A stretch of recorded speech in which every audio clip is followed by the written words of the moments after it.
नमस्कार, आप देख रहे हैं जोहार झारखंड और आपके साथ मैं हूं रचा शर्मा। बुलेटिन की शुरुआत करेंगे बड़ी खबर के साथ और रांची से बड़ी खबर सामने आ रही है, जहां पर न्यूक्लियस मॉल में एक युवक बेहोश मिला है। पुलिस मौके पर पहुंचकर मामले की जांच में जुट गई है। फॉरेंसिक टीम की मौजूदगी इस वक्त वहां पर है और युवक अपने दोस्तों के साथ फिल्म देखने गया था। वॉशरूम जाने के बाद नहीं निकला वो बाहर, तो फिर जो आसपास के लोग हैं वो वहां पर पहुंचे तो पाया कि युवक जो है वो बेहोश है। पुलिस ने युवक को अस्पताल पहुंचा दिया है, जहां पर उसका इलाज जारी है। ये बड़ी खबर आपको रांची से बता रहे हैं, जहां पर युवक अपने दोस्तों के साथ फिल्म देखने गया था, वॉशरूम गया लेकिन उसके बाद वो बाहर नहीं निकला। आसपास के लोग ने जब वहां पर पहुंचकर जानने की कोशिश की कि युवक अब तक वॉशरूम में क्यों है, तो पता चला कि युवक वॉशरूम में बेहोश मिला है। और झारखंड कांग्रेस के सभी बड़े नेताओं को आलाकमान ने दिल्ली तलब किया है। प्रभारी अविनाश पांडे, संगठन महासचिव केसी वेणुगोपाल समेत कई बड़े नेता झारखंड के नेताओं को टिप्स भी देंगे। सूत्रों के अनुसार सभी जिलों के संयोजक को टास्क दिया जाएगा।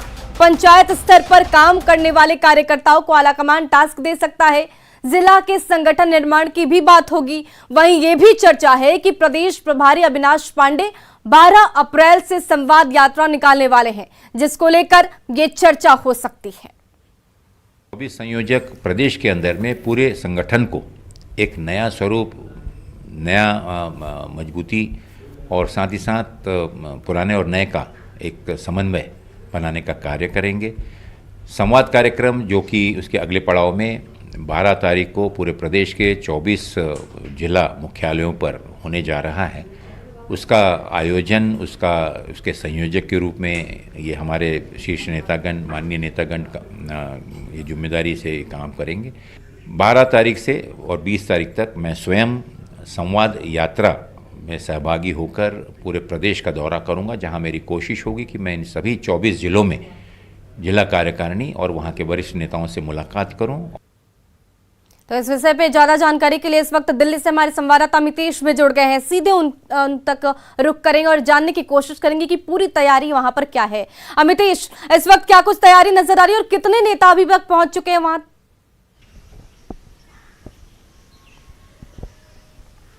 देखिए, आज 11 बजे से बैठक होनी है। 15 गुरुद्वारा रकाबगंज रोड है, जो कि कांग्रेस का वार रूम है, यहाँ पर बैठक होनी है। कांग्रेस के जो झारखंड के प्रभारी हैं महासचिव अविनाश पांडे, वो मौजूद रहेंगे। इसके अलावा जो संगठन महासचिव हैं कांग्रेस के, राष्ट्रीय संगठन महासचिव केसी वेणुगोपाल, उनके भी इस बैठक में शामिल होने की संभावना है। इस बैठक में 24 जिलों के 24 संयोजक को दिल्ली बुलाया गया है। इसके अलावा जो 4 मंत्री हैं, जो कि झारखंड में कांग्रेस कोटे के 4 मंत्री जो कि झारखंड की हेमंत सरकार में शामिल हैं, वो सभी 4 मंत्री दिल्ली पहुंचे हैं। तो उनके अलावा और भी कुछ वरिष्ठ नेता कांग्रेस के, जो कि झारखंड कांग्रेस के शामिल हो सकते हैं। सबकी कोशिश है कि जो 30-40 जो नेता हैं करीब यहाँ पर दिल्ली में पहुंचे हैं झारखंड से, उनकी एक वर्कशॉप होगी यहाँ पर, और उसमें केंद्र की तरफ से जो आलाकमान है कांग्रेस का, उनकी तरफ से चाहे अविनाश पांडे हो या फिर केसी वेणुगोपाल, उनकी तरफ से टिप्स दिए जाएंगे। झारखंड में कांग्रेस को और कैसे मजबूत किया जाए, इस पर चर्चा होगी। खासतौर से जो 24 संयोजक बनाए गए हैं सभी 24 जिलों के, उनको इस बात का टिप्स दिया जाएगा कि आप अपने पंचायत से लेकर प्रखंड तक और जिला से लेकर राज्य स्तर तक के अपने जिले के जितने भी नेता हैं उनकी एक सूची तैयार करें, जो कि अभी साइडलाइन है, यानी हाशिए पर है, उनकी पूछ नहीं है, लेकिन पुराने कांग्रेसी हैं। उन नेताओं की भी एक सूची आप तैयार करें और उनको क्या काम दिया जा सकता है उसकी भी रिपोर्ट प्रभारी अविनाश पांडे को दें। तो इन तमाम इश्यूज को लेकर के चर्चा होगी। कांग्रेस की पूरी कोशिश है कि अपने आप को कैसे झारखंड में जो नंबर 2 की पार्टी है, जो हेमंत सरकार है, उसमें और उसको मजबूत कैसे किया जाए। और खास तौर से जो अविनाश पांडे हैं, उनकी तरफ से कल जिस तरह से कहा गया, न्यूज 18 से बात करते हुए उन्होंने कहा कि हेमंत सोरेन सरकार को हम चाहेंगे कि उसमें कोऑर्डिनेशन कमेटी हो, कॉमन मिनिमम प्रोग्राम जल्दी बने। चूंकि 7 मार्च को उन्होंने दिया था, मुख्यमंत्री हेमंत सोरेन को इस बाबत अपनी बात रखी थी, लेकिन अभी तक जेएमएम की तरफ से और हेमंत सोरेन मुख्यमंत्री की तरफ से कोई भी उनको इस बारे में इत्तला नहीं किया गया है। आखिर कॉमन मिनिमम प्रोग्राम कब बनेगा और आगे कोऑर्डिनेशन कमेटी कैसे बनेगी, इस बारे में कोई जानकारी नहीं दी गई है। तो इसको लेकर कहीं ना कहीं कांग्रेस के भीतर नाराजगी है, नाखुशी जरूर है, जो कि अविनाश पांडे ने कल जाहिर किया था। जी अमितेश, हम इस मीटिंग को, इस बैठक को क्या कांग्रेस में एक बड़े बदलाव के तौर पर देख सकते हैं?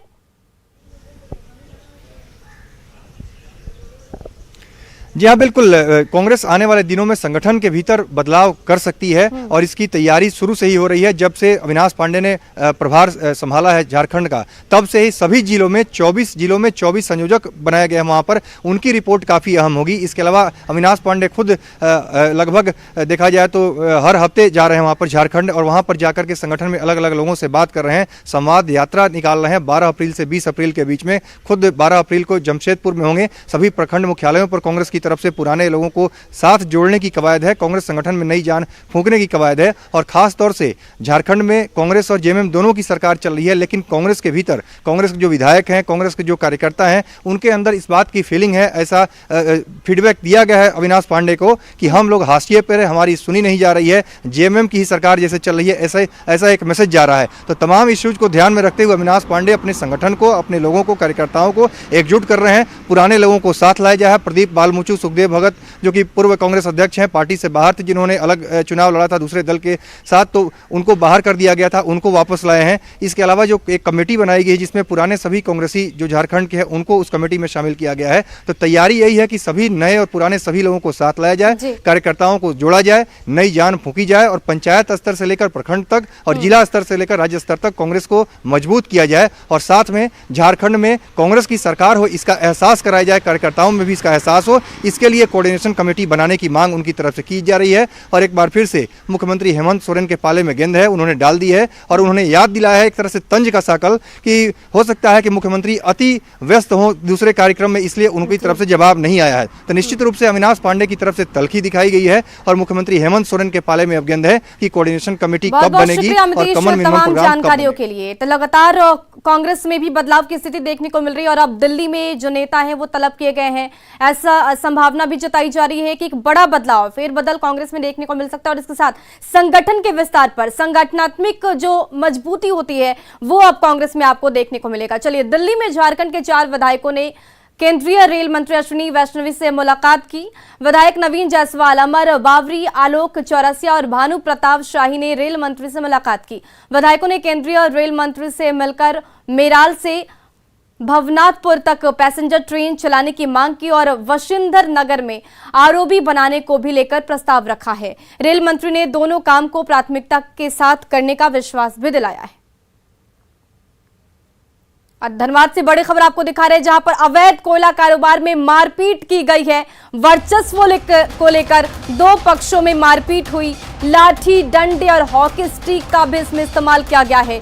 दोनों पक्ष के 3 लोग घायल हैं। तो वर्चस्व को लेकर 2 पक्षों के बीच मारपीट, जिसमें लाठी, डंडे और हॉकी स्टिक का भी इस्तेमाल किया गया है।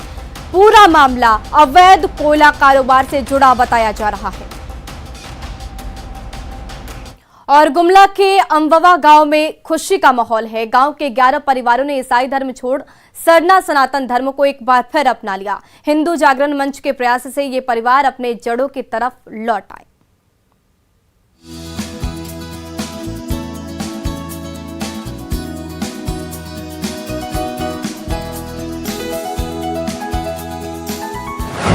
ईसाई मिशनरीज को करारा जवाब। 11 परिवारों ने छोड़ा ईसाई धर्म। सरना सनातन धर्म में वापसी।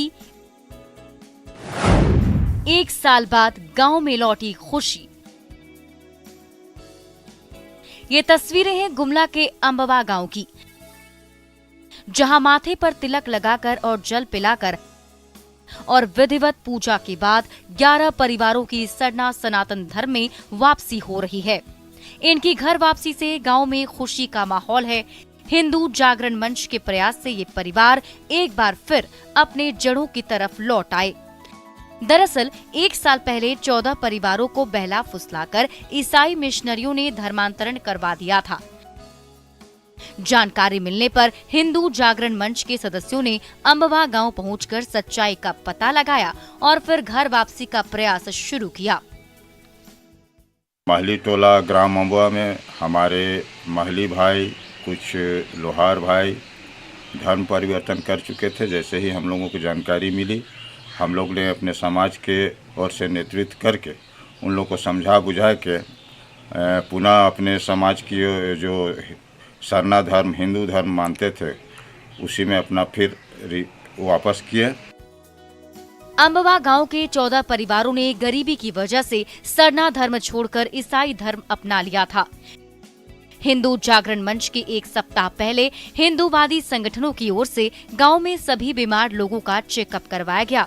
साथ ही आर्थिक मदद भी दी गई और 11 परिवार के 19 सदस्यों को नए अंग वस्त्र पहनाकर और सरना पूजा कर घर वापसी कराया गया। धर्मांतरण करने वाले परिवार ने भी माना कि उनसे गलती हुई है और धर्म बदलना महापाप है। हालांकि अभी 3 परिवार के 6 सदस्य गांव से बाहर हैं। वापस आने पर उन परिवारों को भी सरना धर्म में शामिल किया जाएगा। इन परिवारों ने सरना सनातन धर्म को तो अपना लिया, लेकिन झारखंड में आदिवासियों के लगातार धर्म परिवर्तन से कई सवाल खड़े हो रहे हैं। आखिर कानून बनने के बाद भी कैसे भोले भाले आदिवासियों को धर्म परिवर्तन कराया जा रहा है? सरकार और प्रशासन धर्मांतरण के मामले में खामोश क्यों है? न्यूज़ 18 के लिए गुमला से रुपेश कुमार भगत की रिपोर्ट। और देखिए, धनबाद जिले में अवैध कोयला का कारोबार अपने चरम पर चल रहा है। कोयला खदान से कोयले की चोरी तो आम बात है, लेकिन चलती मालगाड़ी से कोयला चोरी का नया तरीका हैरान करने वाला है। आप भी देखिए।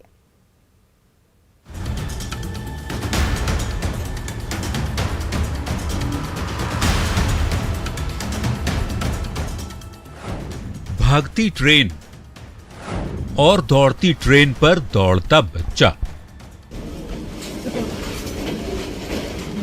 तस्वीर हैरान करने वाली है। आप एक बार फिर से देखिए।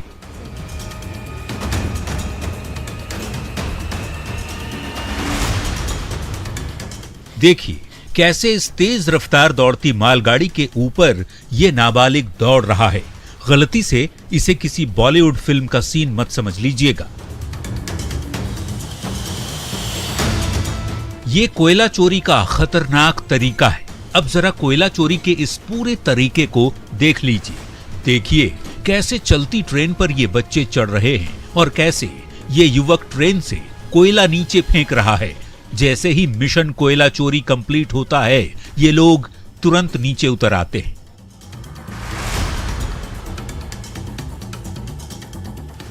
अब ये जान लीजिए कि इस तरह की खतरनाक कोयला चोरी होती कहां है। तस्वीरें झारखंड के धनबाद की हैं। धनबाद के खानुडीह स्टेशन से कुछ दूरी पर बेनीडीह रेल साइडिंग है। यहाँ बीसीसीएल का कोयला मालगाड़ी में लोड होता है। कोयला लादकर मालगाड़ी जैसे ही रेलवे क्रॉसिंग के पास पहुंचती है, कोयला चोर मालगाड़ी पर चढ़ जाते हैं और फिर शुरू हो जाती है कोयले की चोरी। हालांकि खानुडीह के स्टेशन मास्टर कहते हैं कि समय समय पर कोयला चोरों पर कार्रवाई भी होती है। बीच बीच में आरपीएफ के द्वारा छापेमारी की जाती है, ठीक है, और भाई जो चढ़ते हैं उसके ऊपर रोक भी लगाया जाता है। अब आपके माध्यम से जानकारी मिल रही है कि भाई वो खतरनाक तरीके से उसके ऊपर ये कर रहे हैं। तो जानकारी मिली है, आपसे को पुनः सूचित किया जाएगा, तो इस पर रोक लगाने की कोशिश की जाएगी। कोयला चोरी का ये तरीका जानलेवा है। एक तो चलती ट्रेन से गिरने का खतरा, दूसरा ट्रेन के ऊपर से गुजरती हुई टेंशन तार के चपेट में आने का जोखिम। जरा सी चूक हुई और जिंदा इंसान राख हो जाएगा। सवाल है, अगर कोई हादसा हो जाए तो फिर जिम्मेदार कौन होगा? रेलवे, बीसीसीएल, पुलिस या फिर प्रशासन? क्या यह सचमुच अधिकारियों को नहीं दिखता? न्यूज़ 18 के लिए धनबाद से संजय गुप्ता की रिपोर्ट। बोकारो के चास में आग ने तांडव मचाया है। ट्रांसफार्मर रिपेयरिंग वर्कशॉप में तेलों के ड्रम में ब्लास्ट से हड़कंप मच गया। ट्रांसफार्मर रिपेयरिंग सेंटर में आग का तांडव।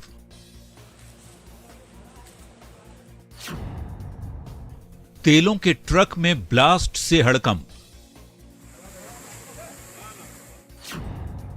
अगलगी में करोड़ों का नुकसान।